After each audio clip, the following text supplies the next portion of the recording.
और अब डीएनए में आज हमारे विशेष मेहमान हैं आज के हीरो हरीश साल्वे, जो कि बहुत जाने माने वकील हैं और जिन्होंने इंटरनेशनल कोर्ट ऑफ जस्टिस में भारत को इतनी बड़ी जीत दिलाई है कुलभूषण जाधव के मामले में। और साल्वे साहब इस समय हमें लंदन से ज्वाइन कर रहे हैं। साल्वे साहब, आपका बहुत बहुत स्वागत है and many many congratulations. Thank you. Bharat के 130 करोड़ लोग आज आपको बहुत धन्यवाद दे रहे हैं और आज आपसे हम ये जानना चाहते हैं कि इंटरनेशनल कोर्ट ऑफ जस्टिस में जो हमें ये जीत मिली है, इसके लिए आपने क्या खास तैयारी की थी? ये सक्सेस स्टोरी क्या है, अगर आप हमारे साथ शेयर कर सकें। देखिए, सक्सेस स्टोरी ये भारत सरकार की है, इसमें कोई दो मत नहीं हो सकते। ये फैसला कि ऐसा केस फाइल किया जाए, ये बहुत अहम पॉलिटिकल फैसला होता है। ये बेझिझक लिया। सुषमा जी सामने से लीड कर रही थी, पीएम मोदी भी इसमें सहमत थे कि ये प्रोसीजर लिया जाए और हम लोगों ने हिम्मत करके केस किया और सफल रहे। तो ये एक बड़े अब सेटिस्फैक्शन की बात है कि अब जो होना था अच्छा ही हुआ। जी, तो सही हो गया। साल्वे साहब, यहाँ भारत में लोग कह रहे हैं कि आपने 1 रुपए में पाकिस्तान को हरा दिया। यार भाई, ये 1 रुपया यार, ये किसी ने उठपटांग ट्वीट किया तो सुषमा जी ने नाराज होके ये लिख दिया कि ये अनफेयर कमेंट है। ये कोई भी भारत नागरिक, ये मैंने कोई बड़ी बात नहीं की, कोई भी भारत नागरिक ऐसे मौके पे और ऐसे मुद्दे पे पैसे कमाने की नहीं सोचता। अपने देश के लिए कुछ कर सकने का मौका है, यही बहुत बड़ी बात है। जी साल्वे साहब, क्या आपको ऐसा लगा कि पाकिस्तान इल प्रिपेयर्ड था, अपनी बात कोर्ट के सामने रख नहीं पाया, या आपने बिल्कुल एक तरीके से ओवरशैडो कर दिया जो पाकिस्तान की जो लीगल टीम थी उसको? देखिए, ये हम लोग जब बहस करते हैं किसी केस में तो सामने वाले वकील पे कमेंट नहीं पास करते। मेरे को इसी की सेटिस्फैक्शन है कि जो हमने पॉइंट्स रखे, आज जो ऑर्डर पड़ा है वो हम सक्सेसफुली अपने पॉइंट्स रख सके और वो कोर्ट ने हमारे पॉइंट अप्रिशिएट किए, इसी की हमको बहुत खुशी है। अब कोई केस जीतता है तो कोई केस हारेगा भी, और उनके टैलेंट पे कमेंट करना ये बिल्कुल मेरे लिए इनअप्रोप्रिएट होगा। जी साल्वे साहब, अब क्या हम ये मान लें कि जाधव की जान बच गई है, अब जाधव को फांसी नहीं होगी? हम ये मान लें कि अब हमारा जो मेजर जो काम है वो कंप्लीट हो चुका है और आगे ये मान लीजिए कि इस दुनिया में होप हमेशा कायम होनी चाहिए।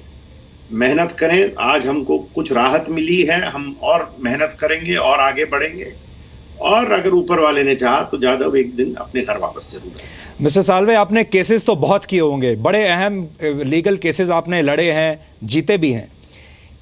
क्या आप समझते हैं कि this particular case is very very special for you, and how did you feel after this victory? Was it a special victory? इस केस के दो पहलू हैं। एक तो जो कानून के इसमें जो प्रिंसिपल हैं उनको इवॉल्व करने के लिए, उनको डेवलप करने के लिए बहुत अच्छा मौका है। तो वो एक एज अ लॉयर भी एक बड़ा सेटिस्फैक्शन होता है जब ऐसा केस आता है और उसको आगे बढ़ाते हैं। और एक भारतीय नागरिक होते हुए कि इस किस्म से एक कोई हमारा फेलो सिटीजन फंस जाए और इस सिचुएशन में हो जहां वो उसको इनकम्युनिकाडो मिलिट्री में होल्ड किया जाए, एक कन्फेशन के बूते पे। और एक, मैं वैसे तो ट्विटर वगैरह रखता नहीं हूं मैं, पर किसी ने मुझे फॉरवर्ड किया था मेल में, एक आर्मी जनरल ने कहा कि देखिए, ये जो कन्फेशंस का सवाल है, इसे आप मेरे पास कन्फेशन भेज दीजिए और एक पाकिस्तानी को भेज दीजिए, मैं 2 घंटे में उससे ये एडमिट करा लूंगा कि ये रशियन सैटेलाइट के होलोग्राम है, ये इंसान ही है। तो यानी कन्फेशन की हम लोगों को भी पता है, और एज ए लॉयर जो भी कन्विक्शन कन्फेशन पे बेस्ड होता है, मेरे हिसाब से हमारा पहला सस्पिशन वही खड़ा होता है कि एक आदमी जो कस्टडी में कन्फेशन कर रहा है, वो कन्फेशन की क्रेडिबिलिटी हमेशा लो होती है। तो ये जो सर्कमस्टांसिस बन के आए थे, इनमें अगर हम अपने इतने साल जो वकालत की है, जो थोड़ा एक्सपीरियंस गेन किया है, जो थोड़ा सीखी है वकालत की तरकीबें, उससे किसी एक फेलो कंट्रीमैन क्या कुछ कर सके तो अच्छा लगता है। जी, एक लॉजिकल सवाल यह है कि अगर पाकिस्तान इस आदेश को मानने से इनकार कर दे तब क्या होगा? ये मानने से वो इनकार कर ही नहीं रहे तो हाँ क्यों जाए।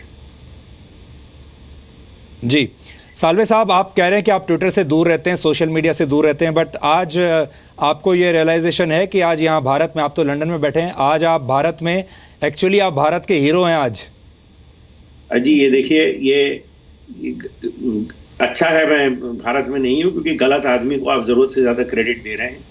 इसका क्रेडिट जाना चाहिए उन लोगों पे जिन्होंने इतना बड़ा पॉलिटिकल फैसला लिया कि इस किस्म का केस लाया जाए, इतनी हिम्मत की और मेरे पे इतना भरोसा किया कि मैं इस बैटल को लीड कर सकूं।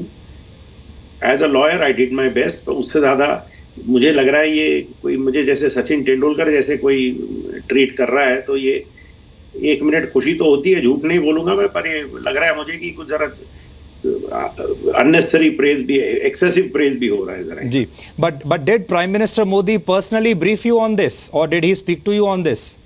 आज पीएम का फोन आया था और बड़ा मुझे यानी I feel very humbled. Prime Minister called today and thanked me personally.